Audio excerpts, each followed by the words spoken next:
Hello, everyone, and welcome to Molehill Mountain, episode 341. How y'all doing? So, last Christmas, I don't know what, yeah, it would have been around Christmas. I live streamed making a Christmas treat that a friend of mine dubbed Christmas crack balls. They're bonbons, essentially. Baldur's Gate 3, Starfield. Yeah, well, big games. Exile, hello. Haven't seen you in a while. Hope you're well. I'll say this for Baldur's Gate 3. I'm not playing it. Why? Well, I played the original Baldur's Gate and didn't really care for it. Which seems kind of unfair, given the 20-year gap between them or something like that. But yeah, I played the original Baldur's Gate, and those types of games just never really clicked with me for some reason. I admire what they do, but I never really enjoyed playing them. Although, it might be fun to play Baldur's Gate 3 and see if I can not get romantically involved with anyone. See if I can avoid all the thirsty party members. See if I can beat them back with a stick, just like I do in real life. Baldur's Gate 3, the abstinence run. There you go. That ought to be a speedrun category. Anyway, Chaos says, I'm beyond ready for autumn. Summer can go away. Even though it hasn't been that bad here. Yeah, summer can fluff off. So last Christmas I made a video about making a treat, bonbons, and one of the toppings I made was some colored granulated sugar, which I made by simply putting food dye in granulated sugar. So I ended up with a small jar of pink sugar left over, and I saw it in my cabinet earlier this week, and I thought to myself, what am I going to do with this little bit of pink sugar? So, I decided to make some syrup. So, let's get some pictures going here. How many gates does Baldur have? And does Neverwinter, does it really never snow? I mean, some it's like, it's snowing. Oh, shit. You know, it's like there's grass in Iceland and ice in Greenland. You know, there's probably some cold months with a bit of snow in Neverwinter. All right, so there's my pink sugar. I put it in a pot, and where are my controls here? There we go. Okay, so put it in a pot, put a little water in it. Heated it up and made syrup. So now we have a pot full of syrup, which is basically sugar water, right? Okay. So, bought some orange juice, put some orange juice in a glass, put some syrup in the orange juice, and stirred it up. Then I bought some sparkling mineral water and put that in the glass. And stirred it. Then I bought some ice cream and put the ice cream in there. And I stirred it up good, and that's how you make homemade orange cream soda. And then I drank it. And it was good. And which image is it? Is it this one? Let's see. And yeah, if you want to store it, just put it in a jar and put it in the fridge. So, there you go. That is how you... Are those Kirby's ashes? No, it's just pink sugar. Unfortunately, now I have two little things of sparkling mineral water left, which I don't want. Not sure what to do with it, but, you know, it was a fun thing to experiment with, and got the sugar out of my cabinet, so that was nice. So there's a fun thing you can try at home, if you are so inclined. So, also this week, I was treated, yes, treated to some more scam calls. At least, I think they're scam calls. I mean, I'm pretty sure they're scam calls. The thing is, though, I honestly do not know what the scam is supposed to be because I only get called exclusively by the worst scammers on the planet. I was called once again by someone claiming to be from health benefits. That's like calling to say you're from aluminum siding. What? What do you mean you're from? Whose health benefits? Do you work for some insurance vendor? Who? I mean, I don't believe for a minute your name is Roger or Susan or Stephen or whatever you introduced yourself as. You clearly made up your own name. Why couldn't you make up a company that you are calling on behalf of? Like, you've got Google, right? You could look up some places that actually exist, like United Healthcare, Blue Cross Blue Shield, Kaiser Permanente, right? Or make something up. You know, National Health Institute. There you go. That sounds like a name. But you can't call someone and claim to be from health benefits. That doesn't make any sense. Also, if you're gonna scam someone, you have to talk to them. You have to interact. You can't just ignore them and read your script. How do you expect that to work if you don't actually talk to the person you're trying to scam? So I get a call from Steven from Health Benefits. And I say, let me stop you right there, Steve-O. Whom are you calling on behalf of? What is the name of the company? Because it's certainly not Health Benefits. And Steven just ignored me and just kept reading the script. And I said, no, stop talking and answer my question. Who are you calling on behalf of?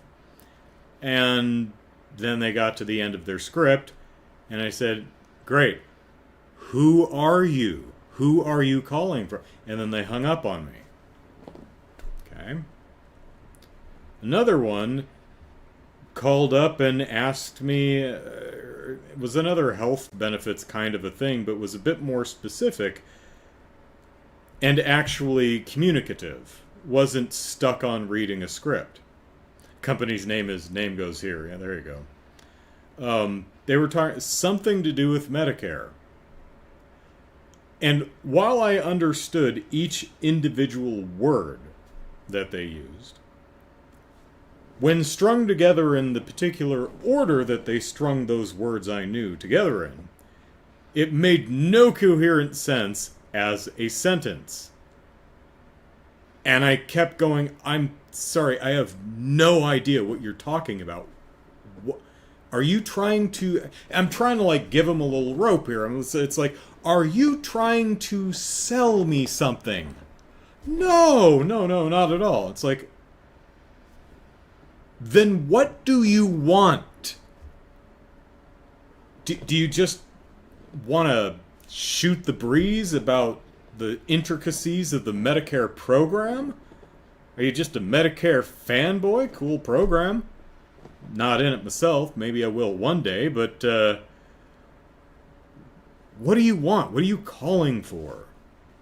And he says, well, I thank you very much for something. And it's like, please stay on the line and I'll transfer you to my supervisor. I'm like, why? So, only 15-20 seconds later, supervisor ostensibly picks up and says, hello, how are you? I said, fine. And he says, I hear you're interested in Medicare. I said, no, but you seem to be. Look, you called me. What do you want? And he hung up. I mean, maybe the scam is as simple as wasting my time by bewildering me? Okay. I mean, the time you're spending bewildering me is time you're not ripping off someone else, I guess. I can live with that, and it gives me a couple minutes break from work. That's fine.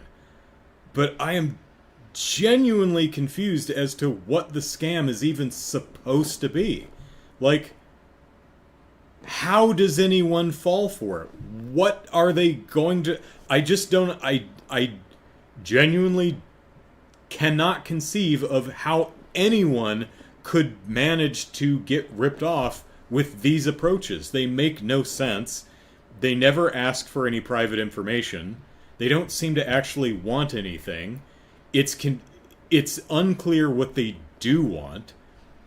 You know, I've tried, just out of sheer morbid curiosity, I have tried to play along with them, and I have no idea what they're even going for.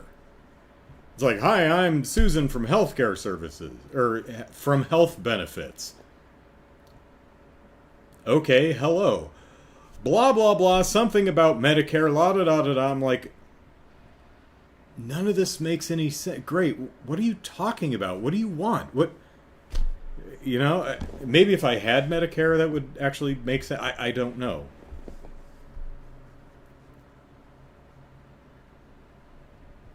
I mean, a lot of, a lot of our members who are older and our members who are retired are on various Medicare plans. So I like to think, I've been working in this job for a year now, I like to think I'm somewhat well versed in, the various medical plans, but man, when they call, I take it as kind of a fun little challenge. Let's see if I can even figure out what the scam is supposed to be. And honestly, I have no idea. No idea. On the bright side, I don't see how these goofballs can possibly be ripping anyone off. I don't know how they stay in business. I don't know what they're doing. I know there's plenty of channels on YouTube that are devoted to scamming scammers or wasting their time and stuff like that. Maybe I should check those out and try and figure out what the hell the scam even is. Maybe I should email one of them. Hi, I keep getting these scams, but I don't even know what the scam is supposed to be. Like, I couldn't fall for it if I wanted to. I don't know how. These scammers are like Nintendo. They just won't let me give them my money. You know? Maybe I should just come right out with it immediately the next time I get a call. It's like, how can I give you money? Would you like my credit card information? Would you like my bank account number? Can I provide that to you? Is there any personal or financial information of mine that you'd be interested in knowing? You know? Viper says, but they do know that your number is a real person and can sell your number to another scam company. I guess? It's like, oh, hey, here's a person who's we're not getting anywhere with, but at least we can... maybe it's... Although they do spend... You think as soon as I answered and said hello, they just hang up. It's like, yep, that's a live number. We can sell it. Honestly, usually if I get a phone call from a number I don't recognize, if I get a phone call from a number that is not in my contact list, I don't answer it, and I block it, and I delete it. If you need to get a hold of me, you can get a hold of me another way, and I'll put your number in my contact list. Otherwise, if you're not in my contacts, probably don't need to hear from you. Excel says, reminds me of that Key and Peele sketch, The Telemarketer, where they want to annoy you. I mean, maybe, but it's a really weird way to go about it. It like it doesn't come across as like a prank, like they're trying to waste my time or trying to annoy me, because it feels like as soon as they realize that I'm not falling for whatever it is I could possibly fall for, they just hang up on me. I mean, these conversations almost never last more than 45 seconds. They usually hang up as soon as I ask a clarifying question. So, I genuinely don't know how to get scammed. Which, I mean, that's great. Maybe enough of these will drop my guard to the point where I let a real... They're softening me up. Yeah, maybe that's what it is. I don't know. Chaos says, as a rule, I never answer the phone for numbers I don't have in my contact list. Yeah, generally I do too. It's just this past week, I've just been in the mood this week. Normally, yeah, I'm with you. I just block numbers I don't know. Particularly when they come from cities that I don't know anyone in. Right? You know, I don't know anyone in Rhode Island. You know, Rhode Island's not a city, but you know, I'll admit I'm genuinely curious as to what the scam's supposed to be, how you fall for it, what they're going for. Like, I would imagine maybe they're trying to sell you insurance, or maybe they're trying to sell an upgrade to your existing insurance. Like, I hear you have Medicare, and if you give us your credit card information, we can make your monthly premiums cheaper. Maybe, but that just does not seem to be what they're doing. Like, again, I've occasionally, this week I've been doing a lot of testing on communications this week. Actual communications as in form letters that, when you retire or send in a death notification or whatever, you get mailed or emailed a letter that says, hey, congratulations on your retirement, or our condolences for the death of whomever. Here's all the benefits you're entitled to. Those letters. I've been doing a lot of testing on that type of communication, which is very dull and boring. So maybe I've just been, it's like, oh, hey, a scam caller. Give me a little break for a minute, but yeah. Hey, Chicago says, I don't answer unknown numbers, or even some family member numbers. Can't say I blame you. So, yeah, scam calls. I don't know. Maybe I should learn the names of the prominent YouTube anti-scammer peoples. Like Lisa, Frank. I don't know who any of them are, but I should learn their names and start answering the phone. This is Lisa Frank, or whatever their names are. See if the scammers know the names. And just like, oh shit! Just hang up the phone. I have no idea. So, new Star Wars show this week. Pierogi is one. IRL Rosie is another. Pierogi and IRL Rosie is another. Okay. I'm probably pronouncing that first one very, very wrong. Yeah, I don't know if I've watched any of them. Like, I've seen them. I've seen the recommended videos. Like, there's one guy who has striking blue hair, and there's another guy who wears sunglasses, and that's all I can think of at the top of my head. But my understanding of their content is they just call up scammers or let them scam them and just see how long they can string them along and keep them on the phone. In essentially being like, if you're talking to me, you're not scamming someone else. Which is, if that's what they're doing, more power to them. Good on them. Blue hair is pierogi. Okay. So, good on pierogi and sunglasses person for giving us entertainment and saving people from scam dipshits. Chicago says, I forgot about sunglasses guy or his name. I mean, they're not the only two. There's a cottage industry of folks like that, and that's always nice to see.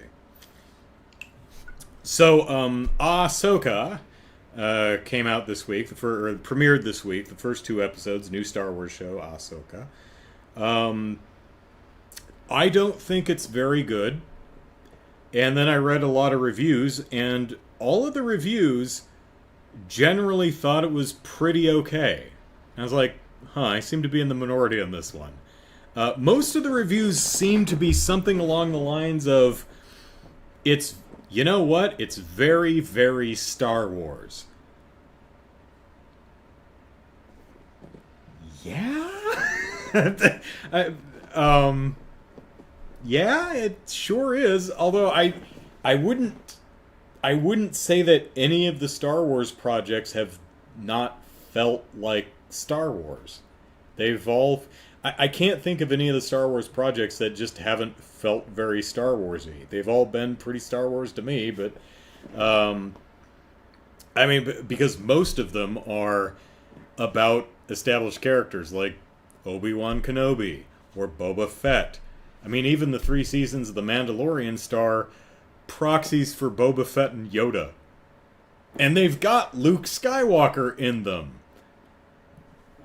Pardon me, at least seasons 2 and 3. And Boba Fett shows up in season 2 of The Mandalorian. And Ahsoka's in some of them. So is Bo-Katan. So, I mean...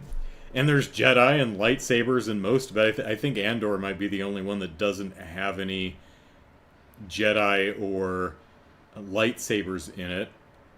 I mean, it does have spaceships. It's got the Death Star. It's got the Empire and stuff like that. But it's primarily, if not exclusively, all new characters, I think. But Ahsoka, I wonder... Chicago says, if you haven't seen Star Wars Rebels, Ahsoka might not be as intriguing. That's what I was about to say. I have not watched Clone Wars or Rebels. Actually, that's not true. I saw all the Genndy Tartakovsky. I really need to learn to pronounce this dude's name. Genndy Tartakovsky. I saw his Clone Wars shorts when they were 2D animated and only 3 minutes long. And I thought they were okay. I mean, I'm like, eh. Then he did like a season, I can't remember if it was still 2D or if it moved to 3D, but they did longer form stories. Still not full half hour. I think they're like 7 to 12 minutes or something like that. And I thought those were okay too.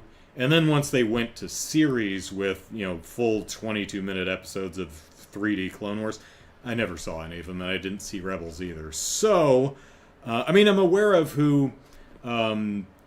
Ezra Miller, wrong Ezra, no, Ezra, it's not Miller, but,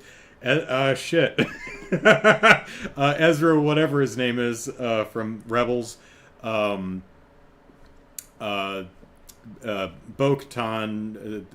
Ahsoka Tano, of course I know who Anakin Skywalker is, the green gal who's played by Mary Elizabeth Winstead, whose name Hera or something like that. The other one, the Mandalorian woman, whose name I honestly don't remember, even though she's in Ahsoka. So, Bridger, thank you. I know who Thrawn is. I remember him from some of the extended universe stuff. Never saw any of the as I said, never saw any of the Clone Wars or Rebel stuff. So, but to the show's credit, I think it does a decent job of. I think people who watched Clone Wars and Rebels will certainly get more out of it than someone who has not. But I felt that the premiere episodes did a fine job of Sabine Wren, is that her name? I think that's something like that. I think it did a fine job of bringing you up to speed, explaining who the characters are, how they relate to each other, and broadly what the stakes and goals of this show are. That's fine. And it's got a space kitty in it, so I'm inclined to cut this show a lot of slack, because Space Kitty is adorable. It's kind of like I watched the Dungeons the recent Dungeons and Dragons movie the other night, and I really enjoyed it. I thought it was a lot of fun. Loved the creature work, a lot of which was practical and very good practical. And I loved what that dragon has a name, Thunder Child or something like that. But the big chunky roly poly round boy dragon, I love that pudgy son of a bitch. He is so adorable. Our heroes are dungeon diving. They're going after treasure. This big tubby dragon just rolls after them. Because he can barely walk because he's so round. And he's just such a happy little dragon. Look, he just slides on his best. It's really good. I enjoyed the Dungeons and Dragons movie. I saw the one that they made like 20 years ago, and I did not think it was very good. This one, I really did like. I'm supposed to be talking about Ahsoka, but we're going to talk about Dungeons and Dragons for a minute. What I think the film does a really nice job of is it really gives you the feeling of a campaign that's being made up on the fly by players and a DM. There are a lot of moments throughout the film that I recognized from campaigns that I've been in. There's a scene where Chris Pine and Michelle Rodriguez are captured by the bad guy, by the police, and they're about to be beheaded. And our barbarian, she bursts at, she breaks her rope restraints and starts beating the snot out of the guards.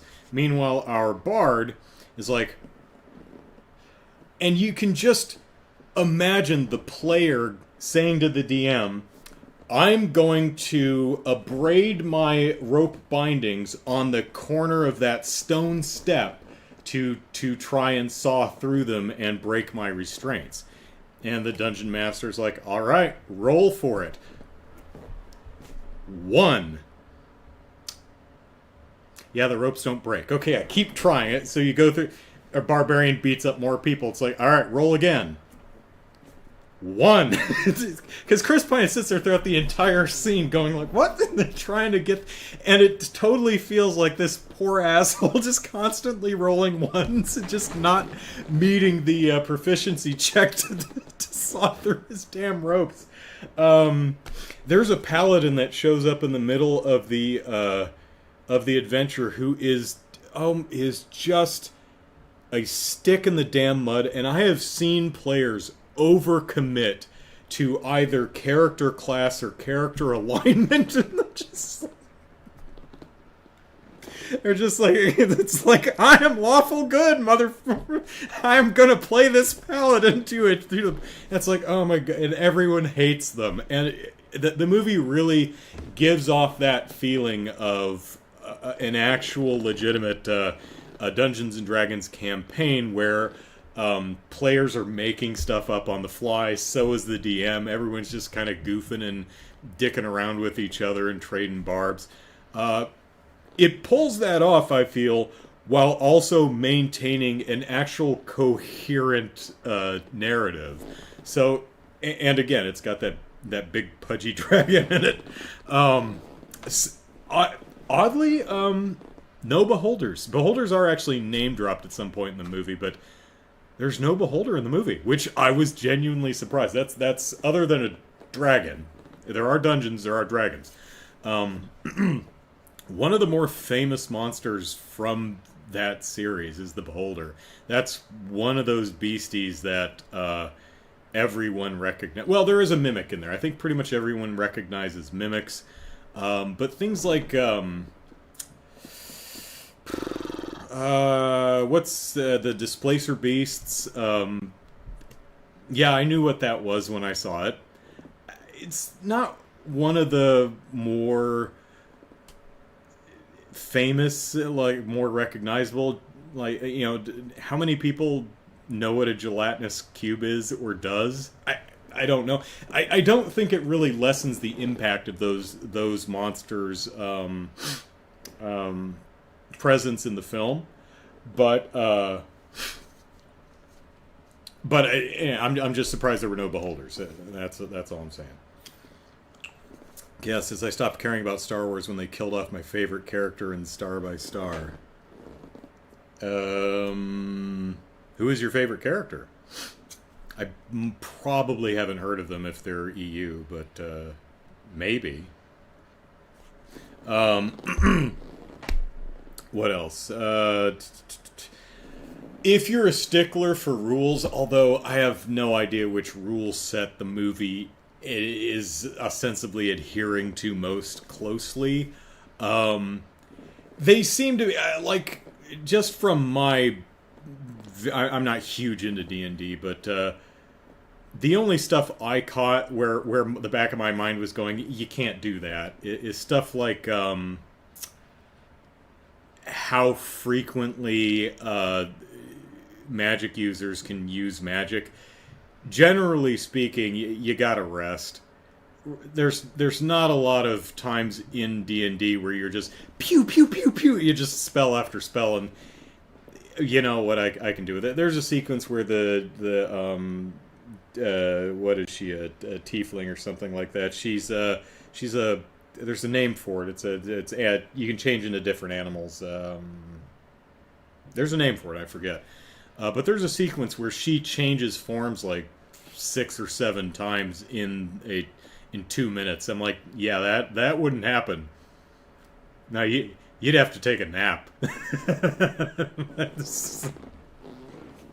I'm sure there's a bunch of stuff. No, I'm sorry, those are level 9 spells, and you're not going to cast 8 of those in a row. No, but I think I think some purists might have a problem with it, but I thought it was fine. Even though, even I was like, that's not how you cast spells, and you wouldn't be able to just fire them off rapid fire like that. But whatever. Anakin Solo.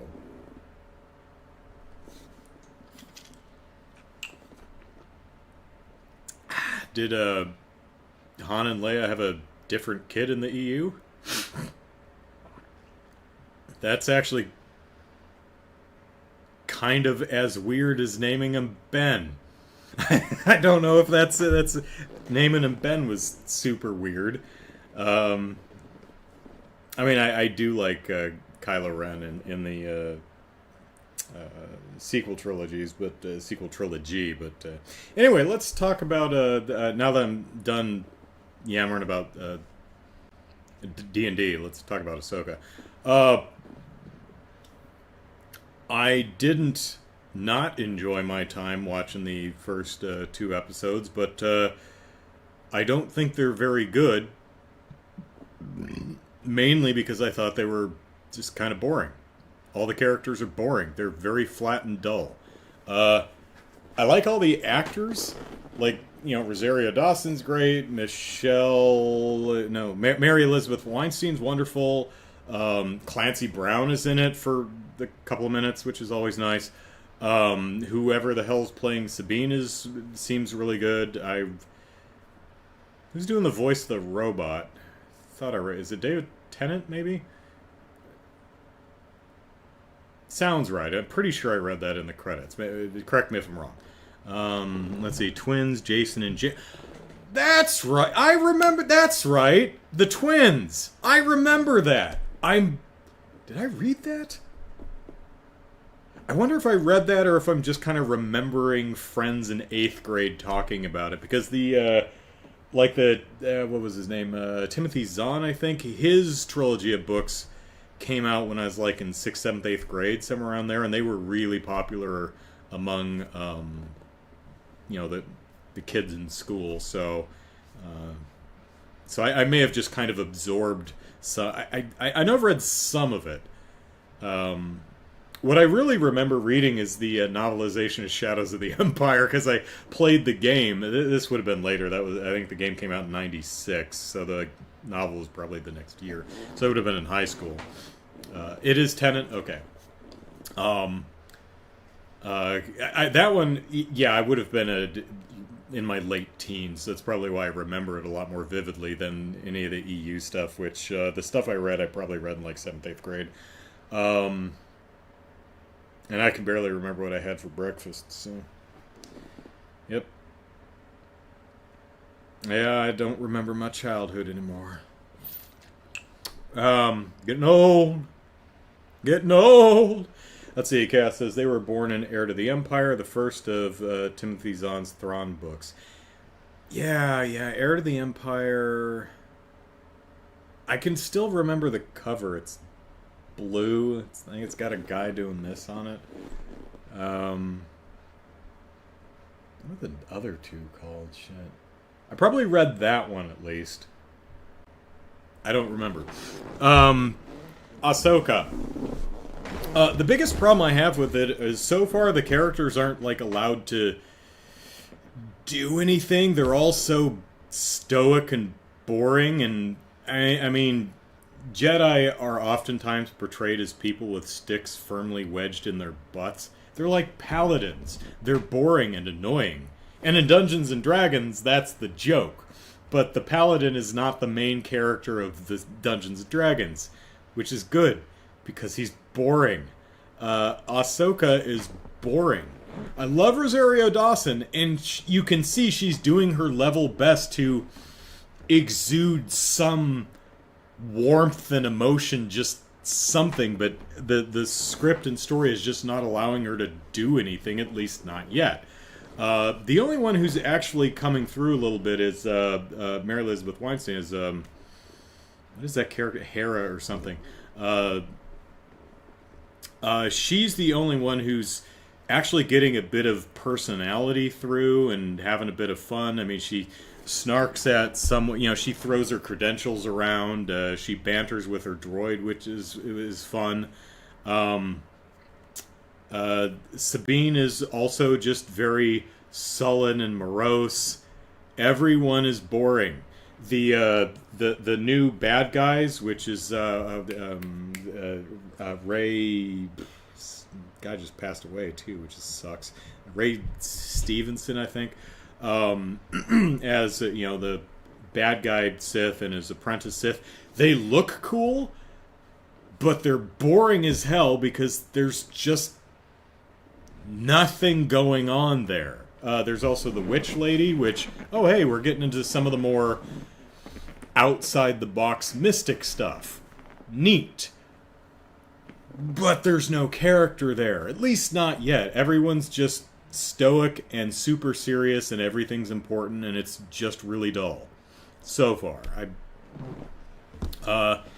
There's some stuff that works. The effects are broadly working pretty well.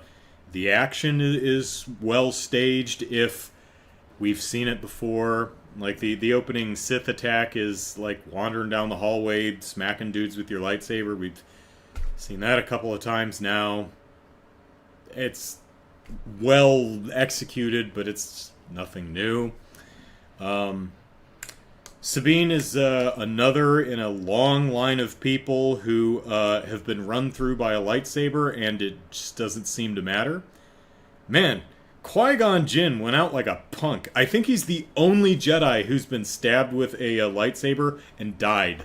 That's an exaggeration, but seriously, he gets impaled by Darth Maul in the first Star Wars movie, and he dies. Whereas Sabine gets stabbed, she's fine. Like, seriously, bad guys, if you're going to stab someone, don't pull it out the same way it went in. Rip that sucker out the side. Do some damage, you dumbass. Because Sabine gets stabbed and she's fine. Hell, Reva in the Obi-Wan Kenobi show, she gets stabbed twice and is fine. She gets stabbed once as a child, and then Darth Vader stabs her. She's fine both times. One of the other Inquisitors gets stabbed, and he shakes it off. Stop stabbing people with lightsabers. Unless you've got someone like Qui-Gon Jinn who just, I guess, gave up. It doesn't work. I mentioned the Space Kitty. Her droid Chopper is quite the character. He's got a few screws. Yeah, Chopper is fun. Her name, it is Hera. Yes, Syndulla. I think they kept calling her General Syndulla for other. They weren't using her given name in the show, so my memory going General Syndulla, and then my knowledge of her name is Hera from the show. That's where that conflict was coming in. But yeah, she's a Twi'lek. What is Ahsoka's species called? Hera's a Twi'lek. What is she? I don't remember. Let me know in the chat. Darth Maul knew how to hit the vital organs. He was the only Sith who was paying attention in human anatomy class. He knew where to go. But I mean, if you stab someone, you miss organs. It doesn't matter. Just yank that sucker out the side. You're gonna do some major damn damage.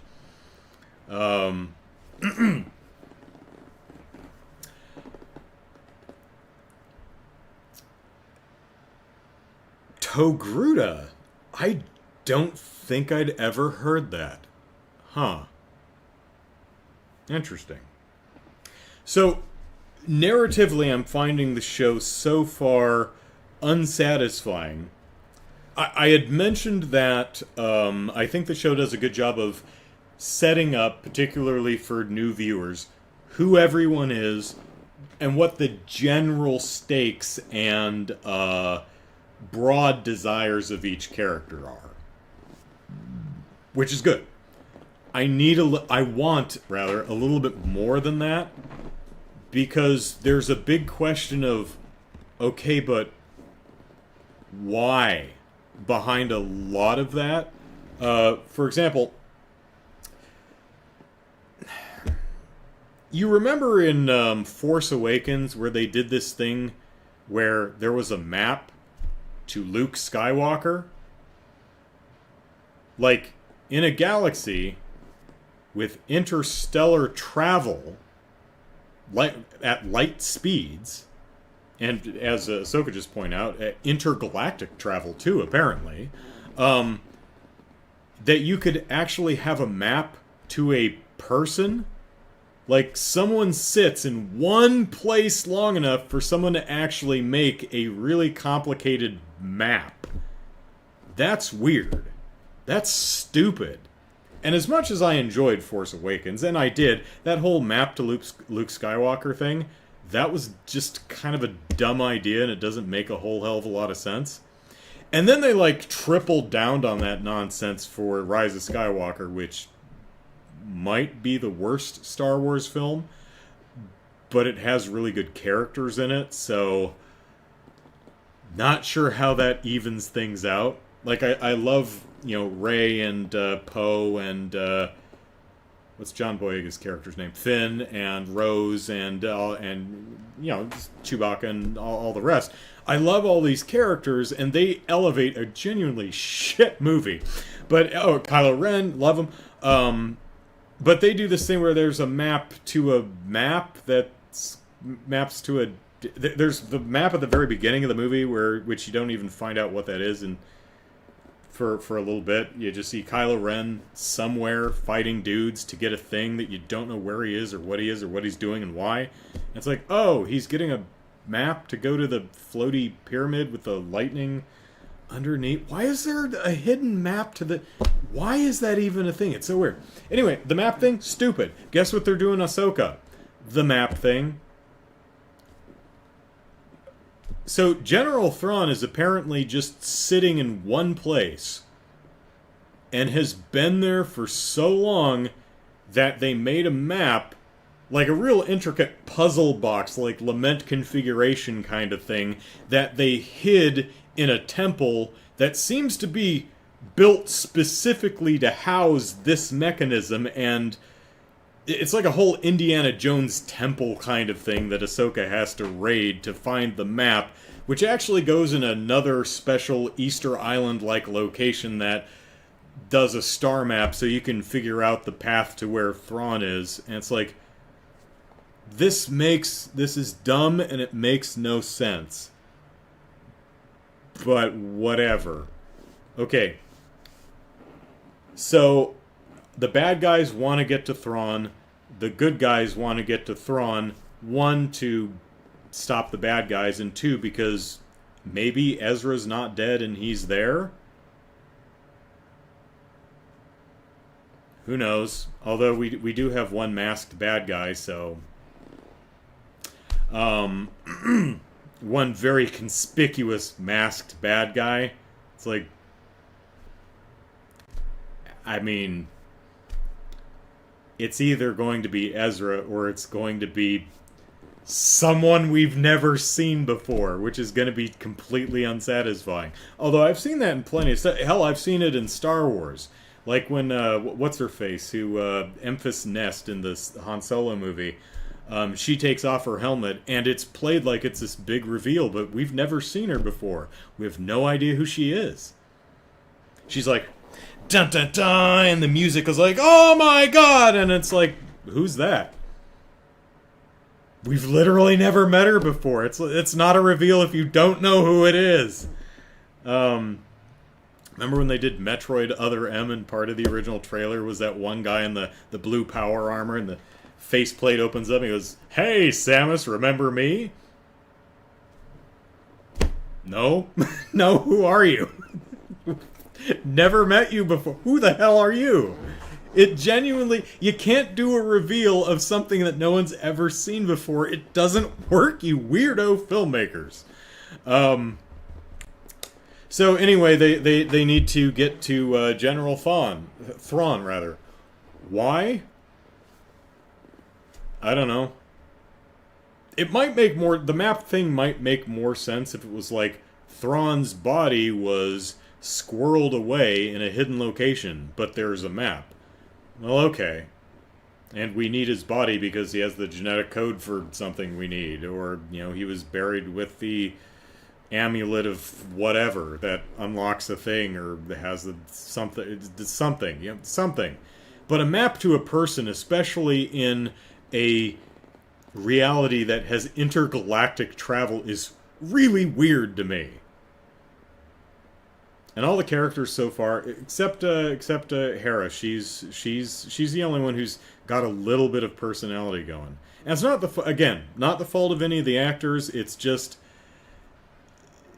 Dave Filoni is just way too reverent and serious with all the, oh, we're super serious and everyone's a paladin. That's the problem. Everyone's a paladin. It's just really boring. So yeah, I wasn't too bowled over by the first two episodes of Ahsoka, but to be fair, I thought the first 3 episodes of the Andor were really boring, and Andor ended up being probably the best Star Wars ever. Star Wars anything. I still have to think about that, but really, really good. Even though I didn't care for the first 3 episodes. So, yeah, you know, who knows? Maybe Ahsoka will end up being super good. Chicago says, to be fair, the map is to a planet that Luke has decided he's going to live, and Thrawn has been exiled to that planet. Don't know how or why. Maybe he got stranded by Ezra, and Ezra made the map.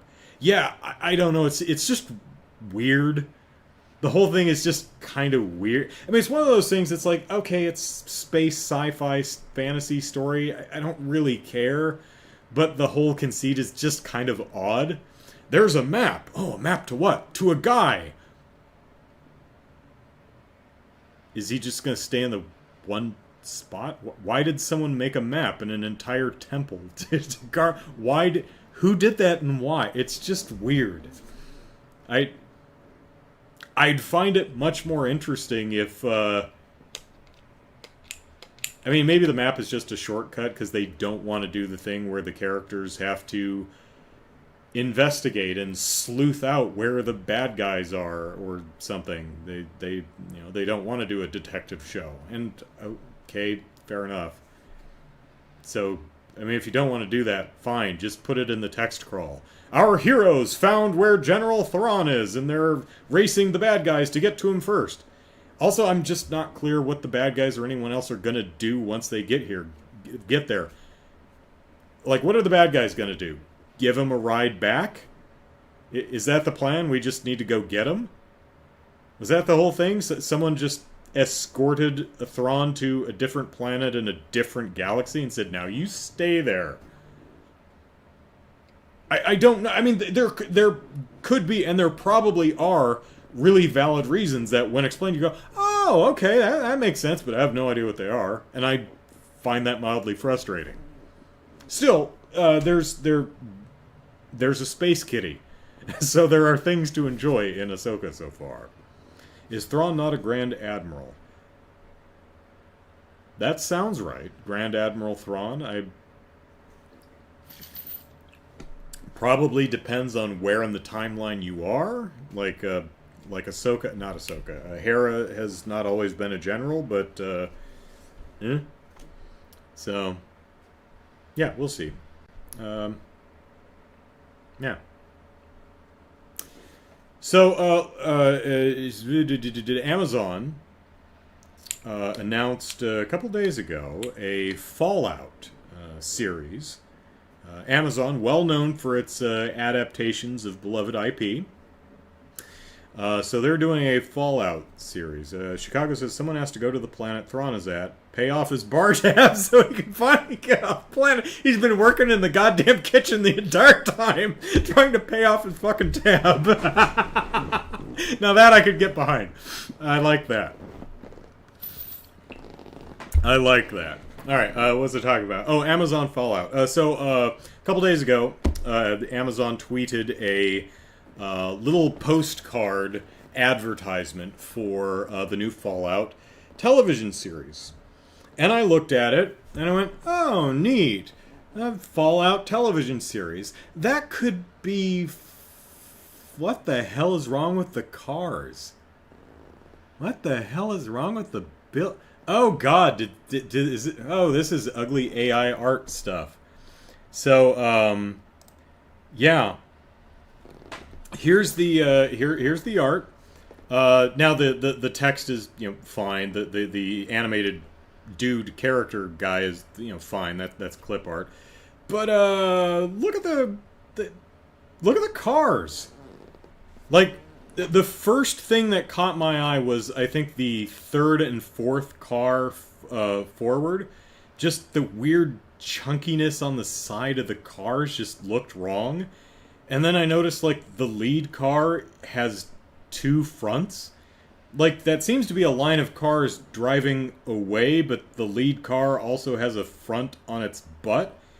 And then you look at it and they, like, seem to be on a very wide sidewalk because... there are people on the same surface, and then there's just cars on a street between the sidewalk and the buildings on the left. And if you look more at the buildings don't look right, and there seem to be like buildings lying against the mountains in the background, and it's just the more you look at it, the worse it gets. So I have no idea. If Amazon is just using AI to generate art because they just genuinely don't give a damn. Or if they hired someone to make them a postcard and the artist just shat out an AI image and no one noticed because they just, again, don't care. I don't know, but that's garbage. It looks terrible, and Amazon should be embarrassed because it's awful. Seriously, look at these cars. Like, It's awful. This one is like it has a brown bottom and a blue top, and then the one in front of it has a blue bottom and a brown top. It's so bad. Kind of reminds me of the Corridor Crew's new rock paper scissor anime thing, which I mean there are tech broier tech bros, but Corridor Crew's pretty tech broy. I wouldn't mind this whole experiment that they're doing with what they're essentially, for those that don't know, they've developed a production pipeline to essentially use generative AI to automate rotoscoping. So they filmed themselves on a green screen, and then they trained an AI on art that they commissioned someone to make after everyone told them to stop stealing shit. Which is kind of a black mark, guys. I mean, really, it's like, yeah, we want to respect the artists and make sure that we do this ethically, so we hired an artist to make concept art to train our AI on so that it's rotoscoping in our own original style. And it's like, that's great. But the only reason you're doing that is because you didn't do that in the first place and everyone yelled at you. Like, you had to be told not to steal shit. You had to be told not to steal shit. This is something everyone had to yell at you about until you went, oh, yeah, good point. So they just kind of lampshade that, and it's embarrassing, and it should be, so I can kind of see that. But point being, they actually commissioned an artist to do style sheets to train their AI to automate rotoscoping, and that seems like a fine thing to use AI for, right? That rotoscoping is a tedious pain in the ass and very time-consuming. So, I'm out of water. But the podcast is almost over, so I can make it. Judge ruled that AI art can't be copyrighted. I recall reading something about that, but I haven't read the ruling, so yeah. And, well, at least art that's trained on other people's work should not be. I would agree with that. Like, the art that's generated from Corridor Crew's own original stuff, that I wouldn't necessarily. I'd be inclined to not have a problem with that, but yeah, if your output is a mishmash and conglomeration of other people's stolen art, yeah, you should not be able to copyright that. Because I don't agree with any one saying that, well, that's transformative, it's iterative. No, it's not. I disagree.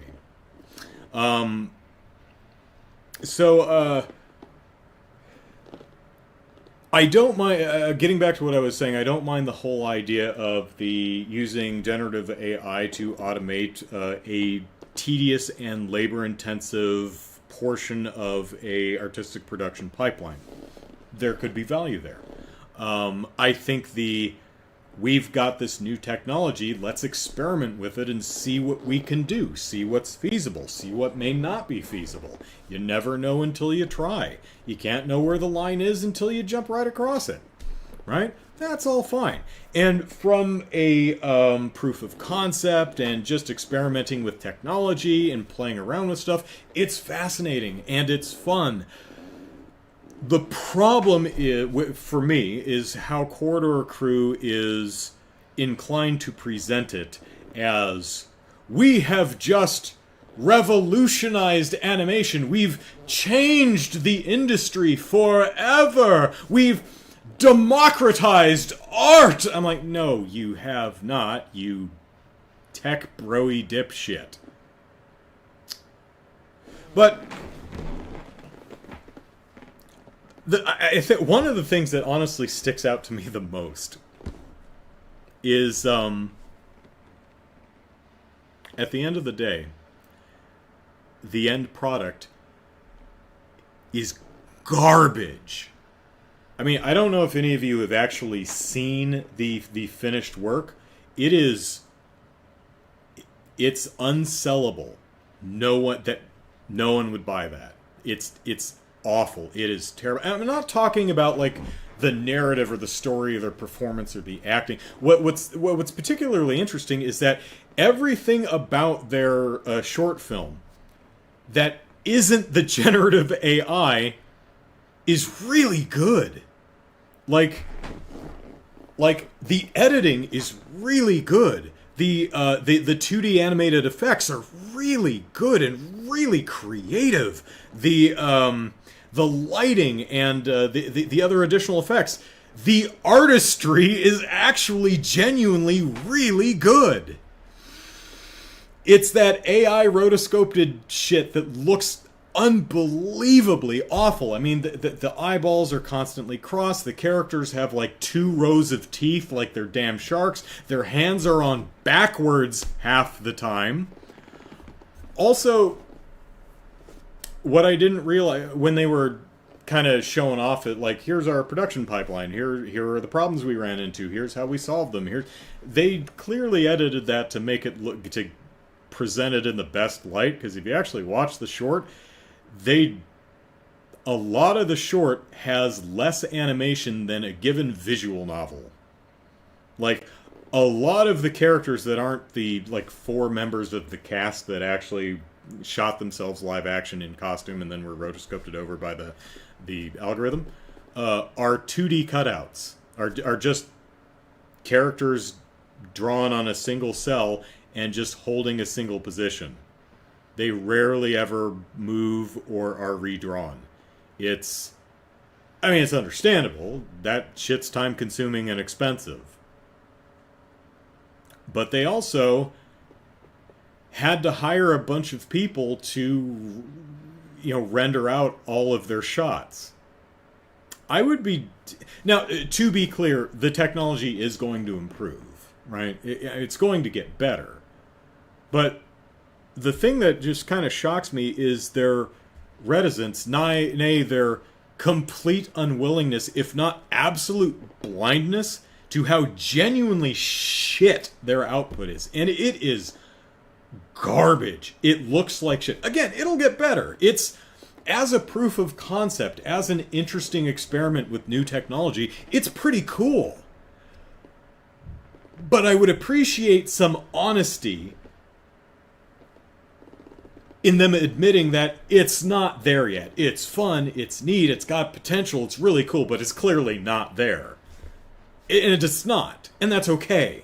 But stop pretending like it is. Because that's just embarrassing, and it's damn near a lie. They a week or two ago, they had an animator actually react to their rock, paper, scissors anime, and oh man, I feel sorry for that dude, because he was very clearly working. You could see the gears grinding in his head, trying to be as diplomatic and kind as he could. It's like, this is a really interesting thing you've done, and I think it shows a lot of interesting potential. And he's like, hands on backwards. That's just like, maybe I'm reading something into the dude, but what I was taking away was, he's like, wow, that looks like garbage. I mean, the artistry that you put into it, the editing, the lighting, the effects, all that looks great. But the actual rotoscope stuff, it's terrible. And you don't seem to recognize that. I mean, it's an interesting leap. You are problem solving. The technology is improving. And again, if done ethically, which people, again, had to yell at you about, it could be a valuable tool in an artist's tool set, and I'm excited to see what comes of it. I mean, I actually read about another. I think it's Revolution Software is doing a new. They're remastering one of the old. It's a point-and-click game. What the hell is it called? Templars something. Broken Sword. They do not have the staff or budget or time to redraw all of the art from that original game from 20 some years ago. So what they did was they trained an AI program on their style sheets, and they used it to redo the art for essentially the character bodies, everything but the hands and face. And then they had actual artists go in and do the hands and face. Like, they're like, you know what, the generative AI is okay at doing simple shapes and things like the torsos and arms, but it's just not doing great at hands and faces. So we used it to do something, to give us a bit of a shortcut. It's doing 70% of the art for us. The other 30% is all hands and faces that we're taking, our artists are taking care of manually. And that's an interesting application of the AI. So I do wish Corridor Crew were a bit more self-aware than they appear to be. Tech bro equals no. Do not be a tech bro. That's, yeah, no. Be a bro, be into tech, but don't be a tech bro, you know? Because, oh god. Anyway, I'm out of water. So, I've had 13 Sentinels, Aegis Rim, whatever it's called, on my list to talk about for the last several episodes of this podcast, and I just never got around to it. Maybe next week. But that's it for the show tonight. Thanks, everyone, for watching. Hope you enjoyed my musings and ramblings. Tomorrow, we will finally get back to Trails from Zero. I don't remember what we were doing. I think we found little blue pills, and we're investigating what they are, and probably not Viagra or Cialis or what was the generic? Cilandafil or something like that. Probably not that. Probably not. And if it is, Lloyd's like, I don't need it. No, there's nothing wrong with it, but I'm fine. Don't need it. So, looking forward to getting back to Trails from Zero. Hope you are too. And maybe we'll actually finish that game this year. Stranger things have happened. So, alright, that's it for me. I'm going to have some dinner. Hope you all enjoy the rest of your night, and hope to see you all tomorrow for a Sunday stream. So, take care, everyone. Bye-bye.